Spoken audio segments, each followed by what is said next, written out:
Hello and welcome dear student. कैसे हैं आप सभी? उम्मीद करता हूं कि आप सभी बहुत अच्छे होंगे। तो मैं एक बार फिर से आपसे जुड़ चुका हूं। ठीक है।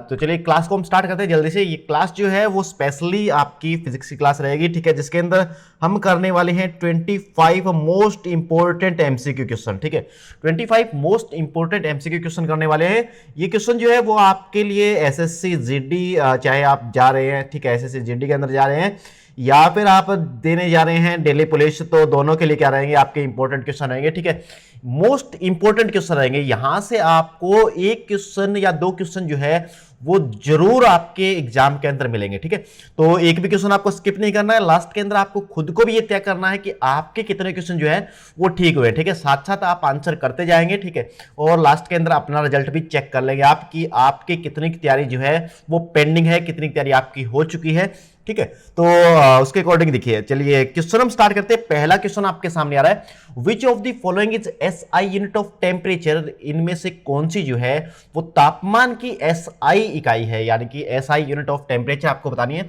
वैसे तो देखिए टेम्परेचर की अगर मैं यूनिट की बात करूं, ठीक है, टेम्परेचर की अगर बात करें यूनिट की, तो बहुत सारी उसकी यूनिट होती है। जैसे फॉर एग्जांपल हम बात करें डिग्री सेल्सियस, डिग्री सेल्सियस भी टेम्परेचर की यूनिट है। अच्छा, इसके बाद अगर फारेनहाइट की बात करें तो ये भी टेम्परेचर की यूनिट है आपकी। इसके बाद अगर केल्विन की बात करें तो ये भी टेम्परेचर की यूनिट है। लेकिन लेकिन लेकिन एक बात का आपको ध्यान रखना है, अगर स्पेशली आपसे एसआई यूनिट की बात करा है तो एसआई यूनिट जो है टेम्परेचर की वो होती है आपकी केल्विन। तो ध्यान रखेंगे, अच्छे से क्या रखेंगे, माइंड में रखेंगे। सी ऑप्शन जो है आपका बिल्कुल करेक्ट आंसर है, यानी कि केल्विन जो है वो टेम्परेचर की ऐसा यूनिट है। इसके अलावा टेम्परेचर कन्वर्जन के बहुत सारे तरीके आपके आते हैं। ठीक है, अगर मैं बात करूं जैसे फॉर एग्जांपल आपको दे रखा है टेम्परेचर कुछ भी केल्विन के अंदर, या फिर आपको कहे कि डिग्री सेल्सियस के अंदर उसको कन्वर्ट करना है, तो किस तरह से आप कन्वर्जन जो है वो टेम्परेचर का करेंगे। जैसे फॉर एग्जांपल अगर मान लीजिए आपका टेम्परेचर डिग्री सेल्सियस के अंदर आपको दिया गया है, डिग्री सेल्सियस के अंदर टेम्परेचर अगर दिया जाए, तो अगर उसके अंदर आप 273.15 ऐड कर देंगे तो वो टेम्परेचर आपका कन्वर्ट हो जाएगा केल्विन के अंदर। वो टेम्परेचर आपका कन्वर्ट हो जाएगा किसके अंदर? केल्विन के अंदर। ये भी आपको क्या रखना है, ध्यान रखना है। इसके अलावा देखिए अगर एक फॉर्मूला और है आपका 9/5 सी प्लस में 32 इज इक्वल टू आपका होता है फारेनहाइट, यानी कि अगर डिग्री सेल्सियस को आपको फारेनहाइट के अंदर कन्वर्ट करना है तो आप ये वाला फॉर्मूला यूज करेंगे, और अगर डिग्री सेल्सियस को आपको केल्विन के अंदर कन्वर्ट करना है तो आप ये वाला फॉर्मूला जो है वो यूज कर लेंगे। ठीक है, तो उम्मीद करता हूं कि ये क्वेश्चन जो है आपका क्लियर हो गया है, बिल्कुल अच्छे से आपको समझ आ गया। चलिए नेक्स्ट क्वेश्चन की तरफ बढ़ते हैं। Which of the following is SI unit of stress? जो स्ट्रेस है आपकी, यानी कि प्रतिबल जो है आपका, उसकी एसआई इकाई क्या होती है? पास्कल होती है, जूल होती है, या फिर वाट होती है, या फिर वोल्ट होती है? कौन सी जो है वो यहां पर आपकी एसआई यूनिट है स्ट्रेस की? स्ट्रेस की अगर बात करें तो स्ट्रेस बेसिकली आपका स्ट्रेस होता है, स्ट्रेस की अगर बात करें तो स्ट्रेस क्या होता है आपका? Basically force divide by area, force divide by area, जैसा कि आपका प्रेशर होता है। ठीक है, जबकि स्ट्रेस की अगर बात करें तो यहां पर इंटरनल फोर्सेज आपके आते हैं, इंटरनल फोर्सेज आपके आते हैं। ठीक है, लेकिन फॉर्मूला यही होता है, फोर्स डिवाइड बाय एरिया, यानी कि अगर यूनिट इसकी हम बनाएं तो वो बनेगी आपकी न्यूटन पर मीटर स्क्वायर, न्यूटन पर मीटर स्क्वायर, जैसे कि आपकी प्रेशर की यूनिट होती है न्यूटन पर मीटर स्क्वायर, और इसी को आप क्या बोलते हैं? पास्कल बोलते हैं। क्या बोलते हैं? पास्कल बोलते हैं। तो अच्छे से क्या रखेंगे, माइंड के अंदर रखेंगे कि स्ट्रेस की जो एसआई यूनिट होती है वो क्या होती है? पास्कल यहां पर होती है। क्या होती है? पास्कल यहां पर होती है। इसके अलावा अगर बात करें जैसे फॉर एग्जांपल वर्क की बात करें, या फिर हम बात करें एनर्जी की, या फिर हम बात करें पावर की, सॉरी एनर्जी, या फिर हम बात करें किसकी? हीट की। वर्क एनर्जी और आपका हीट जो है उसकी यूनिट क्या होती है? उसकी यूनिट आपकी होती है जूल। ठीक है, इसके अलावा इसकी यूनिट क्या होती है? आपकी जूल होती है। और इसके अलावा अगर बात करें हम वाट की, तो वाट यहां पर यूनिट है पावर की। ठीक है, पावर की अगर बात करें तो पावर की यूनिट क्या होती है? वाट होती है। और इसके अलावा अगर यहां पर जैसे वोल्ट दिया गया है, तो अगर बात करें हम पोटेंशियल डिफरेंस की, ठीक है, पोटेंशियल डिफरेंस की अगर बात करें तो उसकी यूनिट क्या होती है? यहां पर वोल्ट होती है। तो ये भी क्या रखेंगे, अच्छे से माइंड के अंदर रखेंगे। तो उम्मीद करता हूं कि ये क्वेश्चन जो है वो अभी आपको समझ आ गया है। चलिए नेक्स्ट क्वेश्चन की तरफ बढ़ते। Parsec is the unit of which of following? यानी कि पार्सेक जो है वो किसकी यहां पर इकाई है? पार्सेक निम्न में से किसका मात्रक है? ये जो आपका पार्सेक दे रखा है ये आपका शॉर्ट फॉर्म है। इसकी अगर फुल फॉर्म की हम बात करें तो इसको पैरालैक्टिक सेकंड आप बोलते हैं। ठीक है, पैरालैक्टिक सेकंड जो कि आपकी इकाई होती है, यूनिट होती है लेंथ की, ठीक है, यानी कि आपको बहुत बड़ी अगर लेंथ मेजर करनी है तो उसके लिए आप यूज करते हैं पार्सेक का। इसके अलावा अगर बात करें लेंथ की यूनिट की, तो यहां पर आपने देखा हुआ एक पढ़ा होगा लाइट ईयर, ठीक है, लाइट ईयर जो है वो किसकी यूनिट होती है, आपकी डिस्टेंस की या लेंथ को मेजर करने की यूनिट होती है। इसके अलावा अगर हम बात करें एईओ यानी कि एस्ट्रोनॉमिकल यूनिट, तो ये भी क्या है, डिस्टेंस को मेजर करने की यूनिट है। इसके अलावा अगर बात करें तो पार्सेक, जैसे कि आपको दिया गया क्वेश्चन के अंदर, पार्सेक ये जो है वो लेंथ को मेजर करने की बहुत बड़ी यूनिट आपकी होती है, ठीक है। जैसे आपको स्टार्स के बीच की लेंथ मेजर करनी है तो उसके लिए आप यूज करते हैं, ठीक है, लाइट ईयर या पार्सेक। तो अच्छे से क्या रखेंगे, ध्यान में रखेंगे किसकी यूनिट है, लेंथ की। अच्छा, एनर्जी की यूनिट मैंने पिछले क्वेश्चन के अंदर आपको बताया कि क्या होती है, जूल होती है। टाइम की यूनिट क्या होती है, आपकी सेकंड होती है।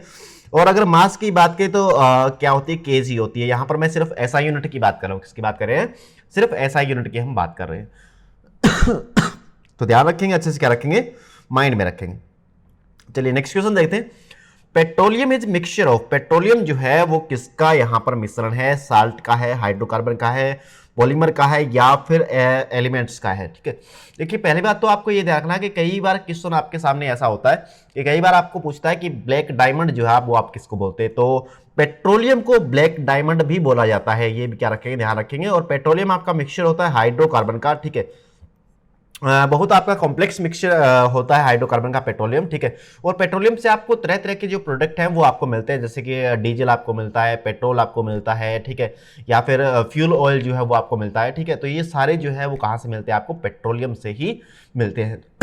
तो अच्छे से क्या रखेंगे, माइंड में रखेंगे। चलिए नेक्स्ट क्वेश्चन देखते हैं। क्वेश्चन नंबर 5 आपके सामने आ रहा है। Which of the following mineral is known as brown diamond, कौन से मिनरल को आप ब्राउन डायमंड भी बोलते हैं। मैंने पिछले क्वेश्चन के अंदर एक आपको बताया कि अगर आपको पूछा जाए कि ब्लैक गोल्ड आप किसको बोलते हैं, तो ब्लैक गोल्ड आप बोलते हैं पेट्रोलियम को, लेकिन यहां पर आपसे पूछा गया ब्राउन डायमंड के बारे में कि ब्राउन डायमंड किसको बोलते हैं। अच्छा, एक पूछा जाता है आपको ब्लैक डायमंड के बारे में कि ब्लैक डायमंड आप किसको बोलते हैं, तो ब्लैक डायमंड जनरली आप यूज करते हैं कोल के लिए, कोयले के लिए जो है, कोयला जो है उसके लिए आपका यूज किया जाता है ब्लैक डायमंड। लेकिन यहां पर कोयले की जो है बहुत सारी वैरायटी आपकी होती है, ठीक है, जिसके अंदर आपकी एंथ्रासाइट है, लिग्नाइट है, बिटुमिन्स है, पिट है। तो ये सारी क्या है, कोयले की किस्में हैं आपकी। तो यहां पर जो आपको दिखाई दे रहा है लिग्नाइट, सी ऑप्शन के अंदर, सी ऑप्शन जो आपका लिग्नाइट है।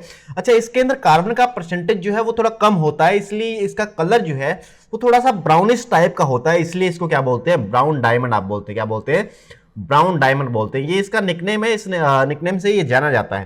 तो ध्यान रखेंगे, लिग्नाइट ये किसकी किस्म है, एक कोल जो है आपका, कोयले की एक किस्म है आपका लिग्नाइट, इसी को आप क्या बोलते हैं, ब्राउन डायमंड बोलते हैं। तो अच्छे से क्या रखेंगे, ध्यान रखेंगे। ब्लैक कोल भी, ब्लैक डायमंड भी आप ध्यान रखेंगे। ब्लैक डायमंड किसको बोलते हैं, कोयले को बोलते हैं। और बेसिकली जो एंथ्रासाइट आपका होता है उसी के बारे में आपका ब्लैक डायमंड बोला जाता है, क्योंकि उसके अंदर प्योरली आपका कार्बन ही होता है, ठीक है। चलिए नेक्स्ट क्वेश्चन देखते हैं। What happen to the kinetic energy of moving body when its speed is double. अगर किसी चीज की स्पीड को आपने डबल कर दिया, किसी बॉडी की स्पीड को आपने डबल कर दिया, तो उसकी काइनेटिक एनर्जी पर क्या प्रभाव पड़ेगा। तो सबसे पहले तो अगर आपको काइनेटिक एनर्जी का फॉर्मूला पता है तो काइनेटिक एनर्जी का फॉर्मूला लिख लीजिए आप, हाफ एम वी स्क्वायर। क्या होता है, हाफ एम वी स्क्वायर। तो यहां पर आप देख सकते हैं कि काइनेटिक एनर्जी किस तरह से वेलोसिटी के ऊपर डिपेंड करती है। काइनेटिक एनर्जी जो है वो डायरेक्टली प्रोपोर्शनल होता है आपका वेलोसिटी का स्क्वायर, यानी कि अगर आप वेलोसिटी को डबल करेंगे, वेलोसिटी क्या करते हैं, मान लीजिए पहले काइनेटिक एनर्जी आपकी वेलोसिटी v थी, लेकिन अब आपने क्या कर दिया, वेलोसिटी को बढ़ाकर v डैश को क्या कर दिया, 2v के बराबर कर दिया। तो अगर काइनेटिक एनर्जी को हम देखें तो वो क्या हो जाएगी, हाफ एम वी का स्क्वायर आना था, तो यहां पर आएगा 2v का स्क्वायर। क्या आएगा, 2v का स्क्वायर, यानी कि ये हो जाएगी आपकी हाफ इंटू में एम इंटू में 4v का स्क्वायर, ठीक है। हाफ एम वी स्क्वायर जो है पुरानी काइनेटिक एनर्जी थी, जबकि उसकी क्या हो गई है, 4 गुना हो गई है यहां पर, यानी कि क्या हो जाएगी, चौगुनी हो जाएगी, बिकम क्वाड्रुपल्ड, ठीक है। यानी कि बी ऑप्शन जो है आपका क्वेश्चन का राइट आंसर है। बी ऑप्शन जो क्वेश्चन का क्या है, राइट आंसर है। तो इस तरह से आप क्या रखेंगे, ध्यान रखेंगे।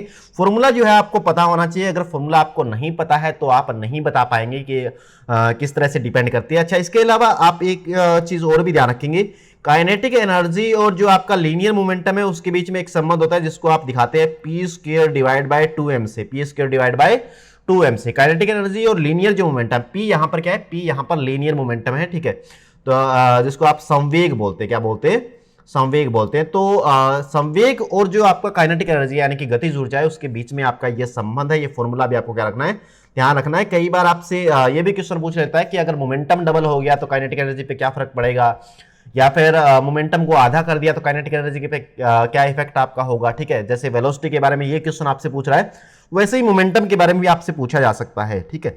अच्छा, इसके अलावा आप ये भी ध्यान रखेंगे, जो आपका मोमेंटम होता है लीनियर मोमेंटम, उसके लिए फॉर्मूला भी आप ध्यान रखेंगे, P इज इक्वल टू होता है आपका m इंटू में v। P is equal to क्या होता है, m इंटू में v। तो अगर v को आपने डबल कर दिया तो मोमेंटम क्या हो जाएगा, आपका डबल हो जाएगा, ठीक है। v को आधा कर दिया तो मोमेंटम क्या हो जाएगा, आधा हो जाएगा। ये भी क्या रखना है, साथ में ध्यान आप रखेंगे। चलिए नेक्स्ट क्वेश्चन की बात करते हैं, which of the following is correct, ठीक है। एक तो मुझे जो है ना थोड़ी सी खांसी आ रही है, तो इसका आप ज़्यादा टाइम वेस्ट नहीं करेंगे, ठीक है, ये सोचने में कि सर को क्या हुआ। चलिए, विच of the following is correct, कौन सा जो है यहाँ पर करेक्ट दिया हुआ है, द निम्नलिखित में से कौन सा जो है वो सही आपको दिया गया है। The SI unit of electric current is ampere. SI unit जो है इलेक्ट्रिक करंट की वो एम्पियर है, ठीक है। और यहाँ पर देखिए आपको 4 ऑप्शन दिए गए हैं, जिसमें से पहली ही बात ये कर रहा है कि इलेक्ट्रिक करंट जो है उसकी एसआई यूनिट एम्पियर होती है। और हम जानते हैं कि जो आपका इलेक्ट्रिक करंट होता है, ठीक है, इलेक्ट्रिक जो करंट होता है उसकी एसआई यूनिट की अगर बात करें तो वो क्या होती है, आपकी एम्पियर होती है, जो कि एम्पियर बराबर होता है आपका कूलम पर सेकंड के। किसके बराबर होता है, कूलम पर सेकंड के बराबर होता है। तो पहला ही ऑप्शन अगर हमें राइट आंसर मिल रहा है तो बाकी ऑप्शनों की तरफ हम नहीं जा रहे, पहला ही ऑप्शन आपका क्या हो जाएगा, राइट आंसर हो जाएगा। यानी कि कौन सा सही है, तो ये बिल्कुल सही है कि विद्युत धारा का जो एसआई मात्रक है वो एम्पियर होता है। बाकी अगर आपको देखना है, देखिए यहां पर बात करें ल्यूमिनस इंटेंसिटी की अगर बात करें तो उसकी एसआई यूनिट जो है वो एम्पियर नहीं होती, जबकि क्या होती है, कैंडेला होती है। क्या होती है, कैंडेला होती है।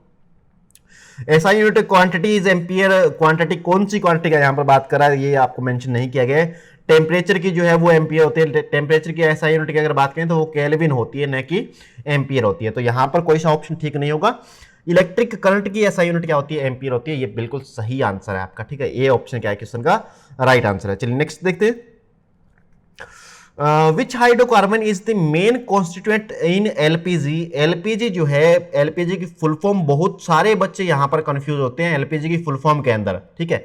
एलपीजी की फुल फॉर्म के अंदर ध्यान रखना है, लिक्विड नहीं आता, क्या आता है, लिक्विफाइड आता है। क्या आता है, लिक्विफाइड पेट्रोलियम गैस, ठीक है। तो लिक्विफाइड पेट्रोलियम गैस है ये, अच्छे से क्या रखेंगे, माइंड में रखेंगे इसको। और यहां पर आपसे पूछा जा रहा है कि एलपीजी के अंदर मुख्य जो हाइड्रोकार्बन आपका होता है वो कौन सा होता है। तो यहां पर आपको दे रखा है propane and butane, B option के अंदर। बी ऑप्शन के अंदर आपको प्रोपेन एंड ब्यूटेन दे रखा है। Propane and butane is the right answer for this question. Propane और ब्यूटेन जो है वो मेनली आपके किसके अंदर होते हैं, एलपीजी के अंदर होते हैं, ठीक है। एलपीजी की अगर बात करें, अच्छा एलपीजी की अगर बात करें, प्रोपेन और ब्यूटेन की बात करें तो ये स्मेललेस होती है। क्या होती है, स्मेललेस होती है। इनकी कोई आपकी स्मेल नहीं होती है, ठीक है। स्मेललेस गैसेस है ये प्रोपेन और ब्यूटेन। लेकिन हम देखते हैं कि डोमेस्टिक जो हमारा सिलेंडर होता है, ठीक है, यानी कि घरेलू जो सिलेंडर हम यूज करते हैं, उसके अंदर एक अजीब सी स्मेल हमें आती है। अगर गैस कहीं पे लीक होती है तो अजीब सी स्मेल आती है। वो स्मेल आपके आती है इथाइल मरकैप्टेन की। किसकी स्मेल आती है, इथाइल मरकैप्टेन की, ठीक है। यानी कि जो थायोइथेनॉल जो है वो उसके अंदर डाला गया होता है, इथाइल मरकैप्टेन, ठीक है। अगर फॉर्मूला अगर ध्यान रखें तो C2H5SH, ठीक है। ये कंपाउंड होता है जो कि इसके अंदर मिलाया जाता है स्मेल के लिए, ठीक है। चलिए नेक्स्ट क्वेश्चन की बात करते हैं, which of the following is mixture of carbon monoxide and hydrogen. Carbon monoxide यानी कि CO प्लस में हाइड्रोजन जो है, इनको मुख्य रूप से आप क्या बोलते हैं, कोल गैस बोलते हैं, वाटर गैस बोलते हैं, या फिर प्रोड्यूसर गैस बोलते हैं, या फिर आप गोबर गैस इसको बोलते हैं, ठीक है।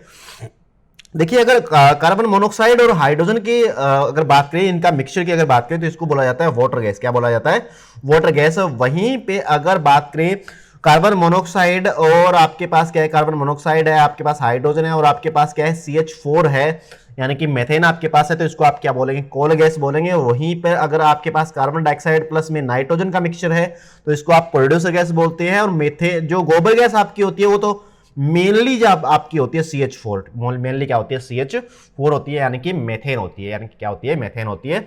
लेकिन कार्बन डाइऑक्साइड और आपका हाइड्रोजन जो है इनको मिला के क्या बोलते हैं, वाटर गैस बोलते हैं, ठीक है। अच्छा, आप पूछोगे सर केमिस्ट्री का क्वेश्चन है, फिजिक्स के अंदर कैसे आप करवा रहे हैं, लेकिन ये ध्यान रखेंगे कि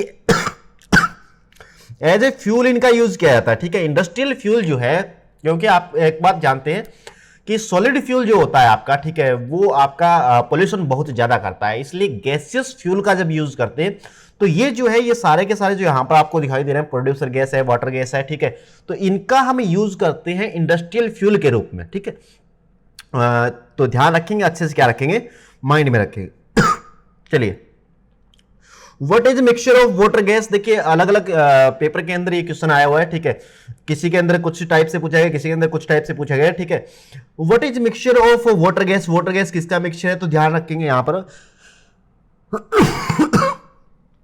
वाटर गैस जो है वो आपका मिक्सचर होती है कार्बन मोनोऑक्साइड और हाइड्रोजन का, जो कि पिछले क्वेश्चन के अंदर आ रखा है हमारा, कार्बन मोनोऑक्साइड प्लस में हाइड्रोजन का, ठीक है। इसके अलावा कार्बन मोनोऑक्साइड प्लस में नाइट्रोजन को आप प्रोड्यूसर गैस बोलते हैं, कार्बन मोनोऑक्साइड और हाइड्रोजन और प्लस में मेथेन अगर हो तो उसको आप क्या बोलते हैं, कोल गैस बोलते हैं। इसके अलावा गोबर गैस या फिर बायोगैस जो है वो टोटली आपकी मेथेन ही होती है, ठीक है। इसके अलावा जैसे CNG आपका हो गया, CNG का जो मेन कंपोनेंट होता है वो भी क्या होता है, आपका मेथेन होता है, यानी कि CH4 होता है। इसके अलावा CH4 जो है इसको आप मार्स गैस भी बोलते हैं, क्या बोलते हैं, मार्स गैस, जो आपकी मार्सी लैंड होती है, यानी कि जो दलदल युक्त भूमि होती है वहां पर मेथेन गैस जो है वो निकलती रहती है। इसके अलावा एक चीज और है, जो पशु जुगाली करते हैं ना, तो उनके माउथ से कौन सी गैस निकलती है, तो वो भी आपकी CH4 निकलती है, ठीक है। तो ये भी क्या रखेंगे, ध्यान में रखेंगे, अच्छे से क्या रखेंगे, माइंड में रखेंगे। चलिए, नेक्स्ट क्वेश्चन आपको दिया गया है, what is the nuclear reaction in which a heavy nucleus split into two nuclei approximately equal mass called, यानी कि एक बड़ा नाभिक है जो कि छोटे छोटे दो नाभिकों के अंदर टूट रहा है, ठीक है, इस चीज को आप क्या बोलते हैं। तो ध्यान रखेंगे, अगर एक बड़ा न्यूक्लियस जो है वो छोटे छोटे दो न्यूक्लियस के अंदर टूट जाए तो इसको बोला जाता है परमाणु विखंडन, यानी कि न्यूक्लियर फ्यूजन, क्या बोला जाता है, न्यूक्लियर फ्यूजन बोला जाता है। वहीं पर अगर दो छोटे न्यूक्लियाई मिलकर एक बड़ा न्यूक्लियस बना दे तो इसको क्या बोलेंगे, इसको बोलेंगे नाभिकीय संलयन या फिर न्यूक्लियर फ्यूजन या फिर परमाणु संलयन, ठीक है। तो ये भी क्या रखेंगे, साथ में ध्यान रखेंगे, अच्छे से क्या रखेंगे, याद रखेंगे। देखिए, अगर बात करूं मैं न्यूक्लियर फ्यूजन की, तो यहां पर आपका एक बम होता है जिसको आप क्या बोलते हैं, एटम बम बोलते हैं, ठीक है, क्या बोलते हैं, एटम बम बोलते हैं, या फिर आपका क्या है, न्यूक्लियर रिएक्टर हो गया, ठीक है, न्यूक्लियर जो आपके रिएक्टर होते हैं, ठीक है, ये सारे के सारे जो एटम बम हो गया, न्यूक्लियर रिएक्टर हो गया, तो ये आपके परमाणु विखंडन पर यानी कि न्यूक्लियर फ्यूजन के ऊपर काम करते हैं। जबकि अगर मैं बात करूं जैसे हाइड्रोजन बम हो गया आपका, ठीक है, इसके अलावा एनर्जी ऑफ स्टार, ठीक है, स्टार की एनर्जी ऑफ स्टार, तो ये जो है आपकी एनर्जी ऑफ स्टार हो गया, हाइड्रोजन हो गया, ये सारे जो है ये काम करते हैं आपके न्यूक्लियर फ्यूजन के ऊपर, यानी कि परमाणु संलयन के ऊपर, ठीक है। तो इतना क्या रखेंगे, माइंड में रखेंगे। Which of the following as an electromagnetic wave, इनमें से कौन सी जो है वो आपकी इलेक्ट्रोमैग्नेटिक वेव है। इलेक्ट्रोमैग्नेटिक वेव क्या होती है, उसका क्या रखेंगे, ध्यान रखेंगे थोड़ा सा। जैसे कि नाम से ही पता चल रहा है, विद्युत चुंबकीय तरंगे, जिसके अंदर क्या होगा, एक मैग्नेटिक फील्ड होगा, एक क्या होगा, इलेक्ट्रिक फील्ड होगा, एक होता है वेव प्रोपगेशन, यानी कि जिस दिशा के अंदर वेव जा रही है आपकी, ठीक है, वेव प्रोपगेशन का मतलब जिस दिशा के अंदर आपकी वेव जा रही है, ठीक है। तो इलेक्ट्रोमैग्नेटिक वेव जो है वो बेसिकली आपके इलेक्ट्रिक फील्ड जिसके अंदर होता है, मैग्नेटिक फील्ड, और ये दोनों जो है परपेंडिकुलर वेव प्रोपगेशन के और खुद के आपस में म्यूचुअली परपेंडिकुलर जो है ये आपके वाइब्रेशन करते रहते हैं और वेव जो है वो आगे की दिशा में चलती रहती है। तो उसी चीज को आप क्या बोलते हैं, इलेक्ट्रोमैग्नेटिक वेव बोलते हैं। और बेसिकली इलेक्ट्रोमैग्नेटिक वेव के एग्जांपल्स की मैं बात करूं तो एग्जांपल्स देख सकते हैं आप, जैसे आपकी गामा रेज हो गई, ठीक है, जैसे आपकी एक्स रेज हो गई, जैसे आपकी यूवी हो गई, जैसे आपकी लाइट हो गई, ठीक है, यानी कि विजुअल रीजन जिसको आप बोलते हैं, जैसे कि आपकी इंफ्रारेड हो गई, जैसे कि आपकी माइक्रोवेव हो गई, जैसे कि आपकी रेडियो वेव हो गई। तो ये सारी क्या है, ये सारी आपकी इलेक्ट्रोमैग्नेटिक वेव है। जबकि यहां पर देखिए ऑप्शन के अंदर आपको ए ऑप्शन के अंदर इंफ्रारेड मिल रहा है, तो इंफ्रारेड जो है वो एक एग्जांपल है आपका इलेक्ट्रोमैग्नेटिक वेव का। जबकि बाकी यहां पर जो दे रखा है अल्ट्रासोनिक वेव, जैसे अगर बात करें साउंड वेव की, अगर बात करें या फिर कैथोड वेव की बात करें, तो ये आपकी इलेक्ट्रोमैग्नेटिक वेव नहीं है। जबकि इंफ्रारेड जो है वो आपकी इलेक्ट्रोमैग्नेटिक वेव है। इसके अलावा ये भी ध्यान रखेंगे इंफ्रारेड वेव जो है इनको आप हीट वेव भी बोलते हैं। क्या बोलते हैं? हीट वेव भी बोलते हैं, ठीक है, यानी कि ऊष्मा तरंगे भी इनको बोला जाता है, ठीक है। चलिए नेक्स्ट क्वेश्चन की तरफ बढ़ते हैं। नेक्स्ट क्वेश्चन क्या दे रखा है आपको?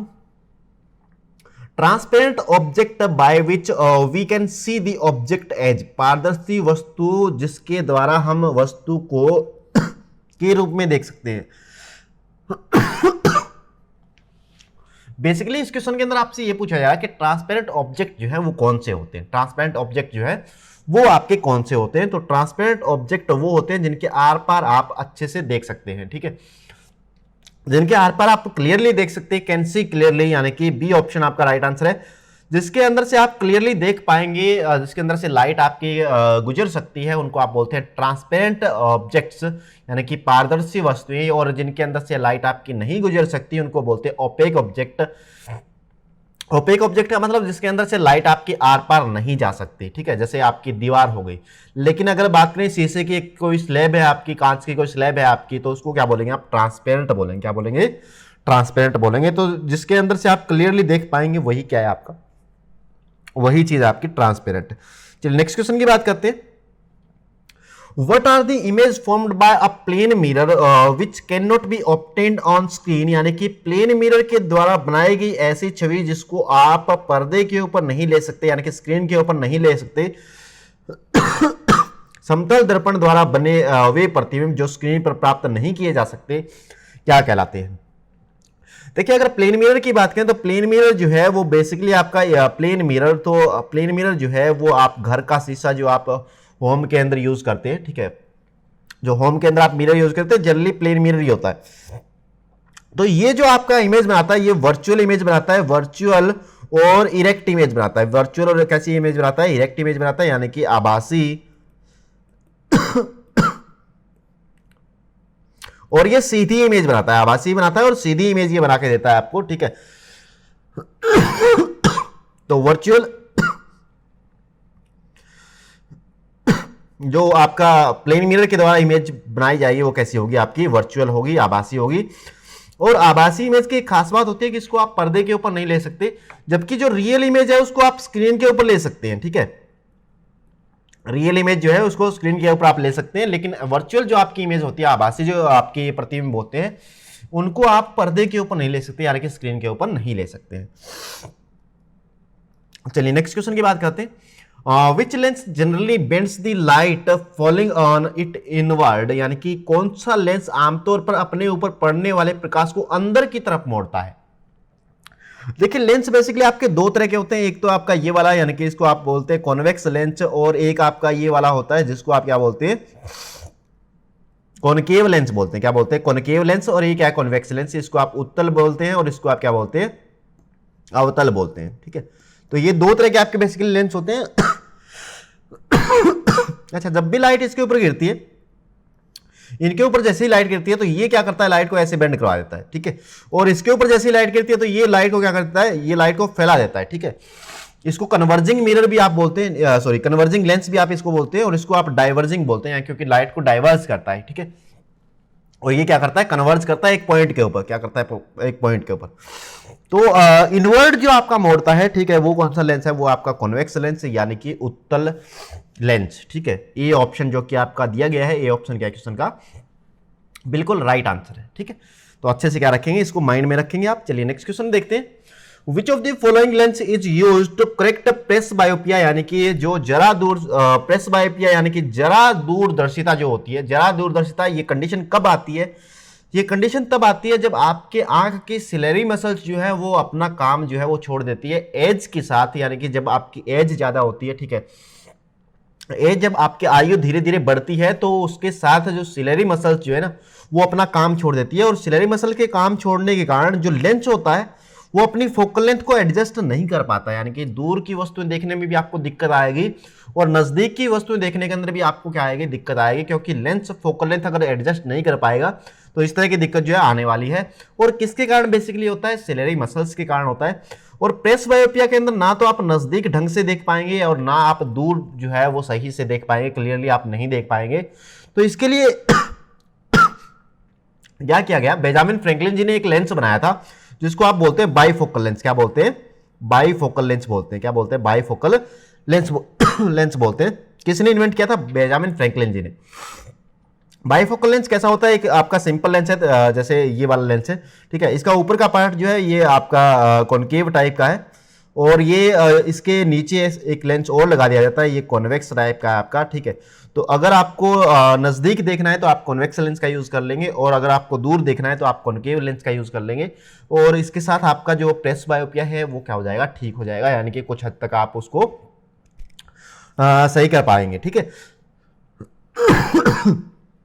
By using bifocal lens. कौन सा लेंस? Bifocal lens. तो ध्यान रखेंगे, अच्छे से क्या रखेंगे? याद रखेंगे। देखिए कॉनकेव की अगर बात करें तो कॉनकेव लेंस जो है वो आपका यूज किया जाता है मायोपिया के अंदर, यानी कि जो निकट दृष्टि दोष होता है उसके अंदर कॉनकेव लेंस का यूज किया जाता है। और जो आपका दूर दृष्टि दोष होता है, यानी कि जो आपका हाइपरमेट्रोपिया होता है, उसके अंदर आप कॉन्वेक्स का यूज करते हैं।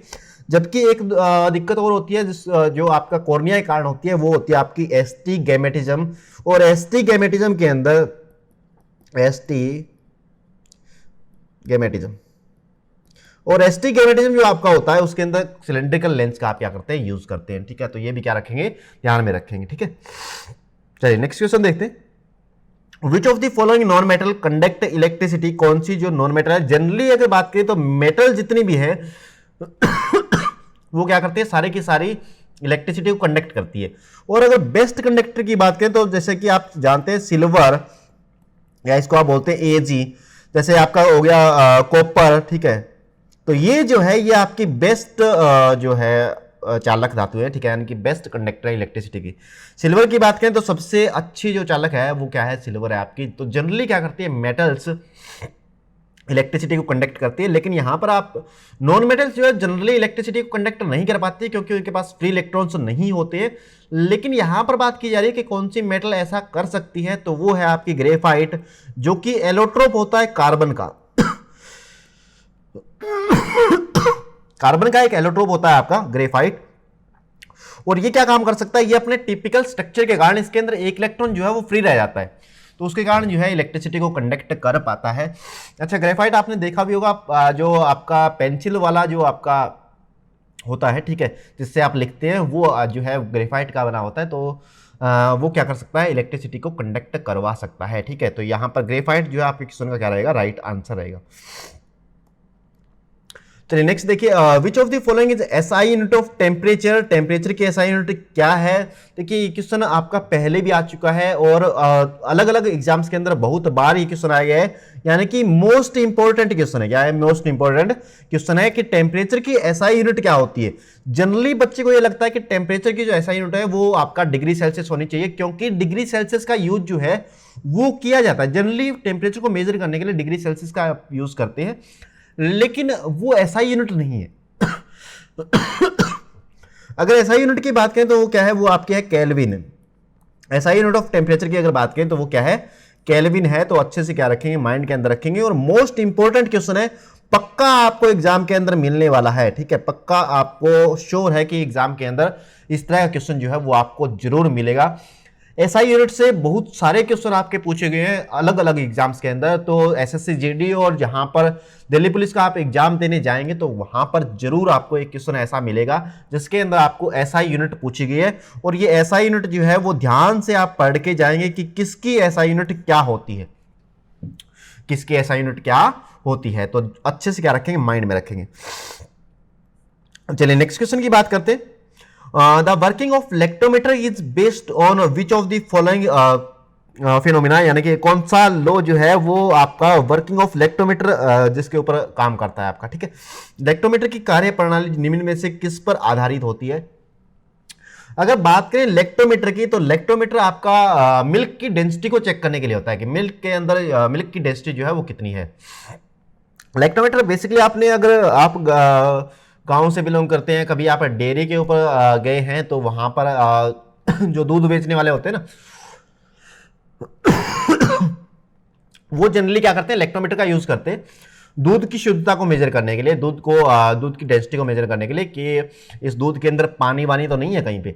तो उसके लिए आपका यूज किया जाता है लैक्टोमीटर। और बेसिकली जो आपका लैक्टोमीटर है वो कार्य करता है आर्किमिडीज प्रिंसिपल के ऊपर। किसके ऊपर कार्य करता है? आर्किमिडीज प्रिंसिपल के ऊपर। बी जो है अब आपके क्वेश्चन का राइट आंसर है, आर्किमिडीज प्रिंसिपल। आर्किमिडीज प्रिंसिपल क्या कहता है कि अगर डेंसिटी जो है वो अगर दो, मान लीजिए आपके पास लिक्विड है और एक की डेंसिटी ज्यादा है और एक की डेंसिटी क्या है? कम है, तो जिसकी डेंसिटी कम है वो ऊपर रहेगा और जिसकी डेंसिटी ज्यादा है वो क्या रहेगा? नीचे रहेगा। ठीक है, यानी कि कम डेंसिटी वाली चीजें ज्यादा डेंसिटी वाली चीजों के ऊपर तैरती है। ठीक है, तो ये तैरने का जो सिद्धांत है वो किसने दिया था? आर्किमिडीज ने दिया था।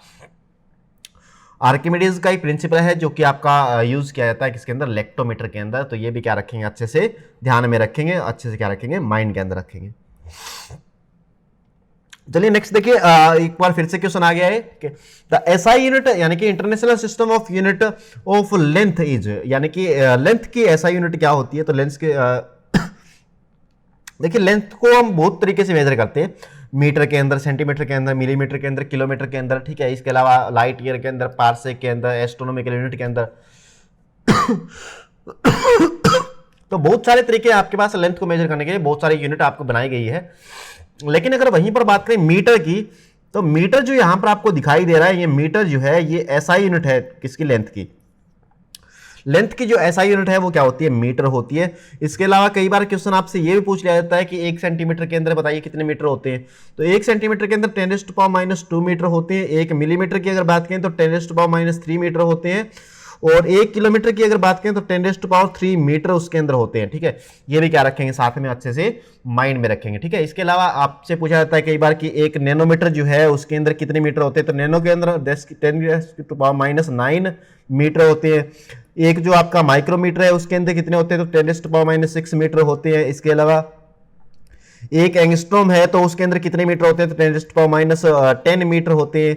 एक पिकोमीटर हो गया आपका, अगर पिकोमीटर की बात करें तो पिकोमीटर के अंदर कितने मीटर होते हैं? तो 10⁻12 मीटर होते हैं। ठीक है, एक फर्मी की अगर बात करें, फर्मी मीटर की अगर बात करें या फर्मी की बात करें तो 10⁻15 मीटर इसके अंदर होते हैं। ठीक है, तो ये अलग अलग तरीके से आप लेंथ को क्या कर सकते हैं? मेजर कर सकते हैं। अगर बहुत छोटी लेंथ है आपकी तो फर्मी के अंदर मेजर की जाएगी, और बहुत बड़ी लेंथ है आपकी तो पार्सेक के अंदर, लाइट ईयर के अंदर या एस्ट्रोनॉमिकल यूनिट के अंदर आप क्या करते हैं? मेजर उसको करते हैं।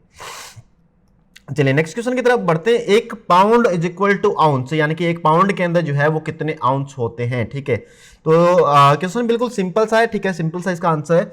1 पाउंड की अगर बात करें तो 16 आउंस इसके अंदर होते हैं। कितने होते हैं? 16 आउंस इसके अंदर होते हैं। जनरली मास को मेजर करने की यूनिट है। ठीक है, आपने देखा होगा क्रिकेट की बॉल जो है वो कितने आउंस की होती है? ठीक है, तो जनरली इस तरह से आपका क्या किया जाता है? मास को मेजर किया जाता है। ठीक है, पाउंड, 1 पाउंड के अंदर कितने होते हैं? 16 आउंस आपके होते हैं। ठीक है, चलिए नेक्स्ट क्वेश्चन की तरफ बढ़ते हैं। What is the value of G, यानी कि जी की वैल्यू क्या है? अगर जी की बात करें तो जी क्या है? यहां पर एक्सेलरेशन ड्यू टू ग्रेविटी है।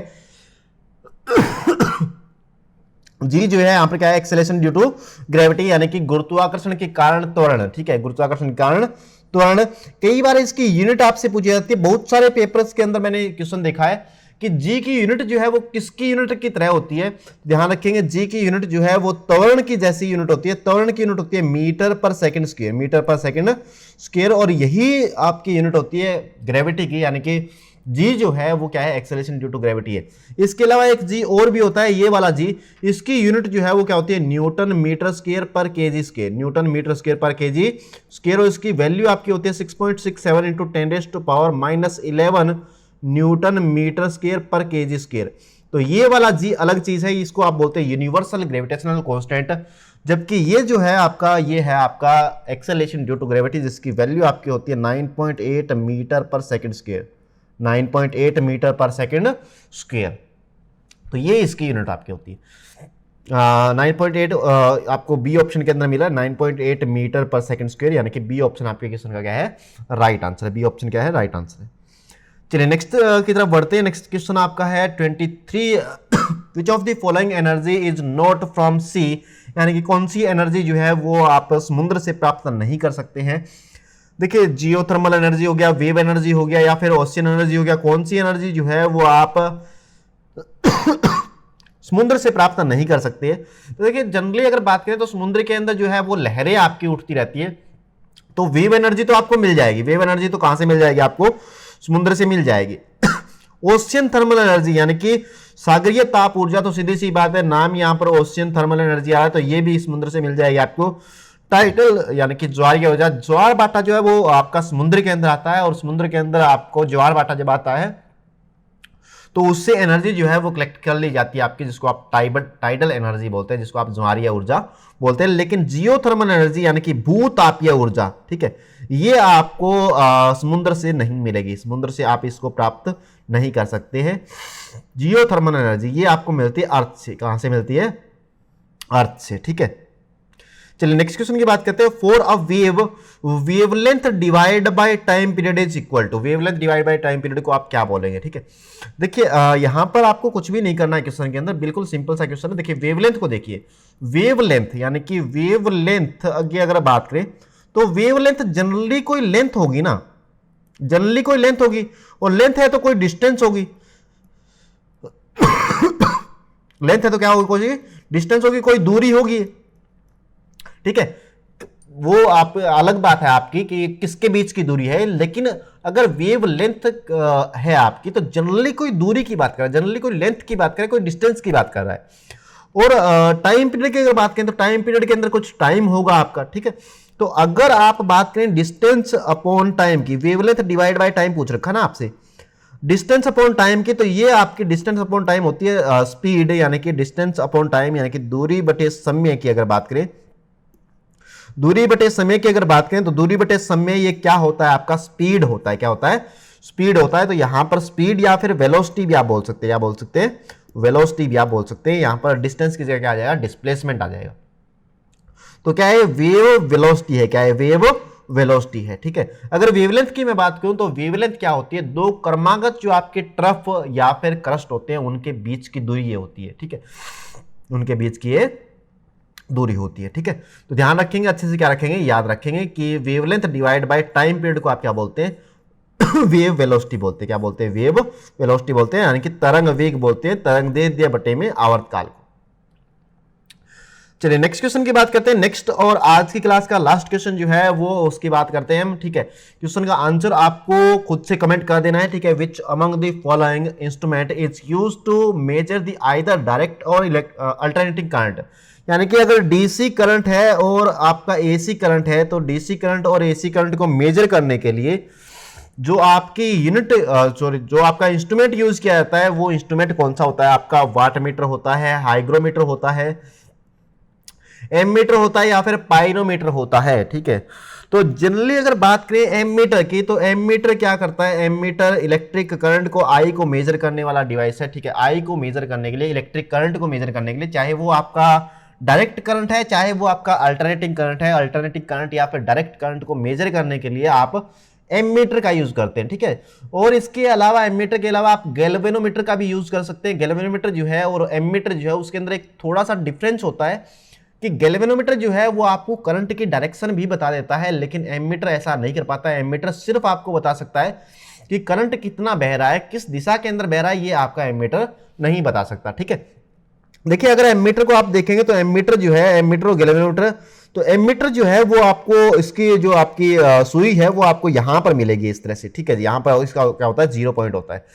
लेकिन अगर गैल्वेनोमीटर को आप देखेंगे, ये आपका होता है एमीटर, बीच के अंदर ए आपका लिखा भी होता है।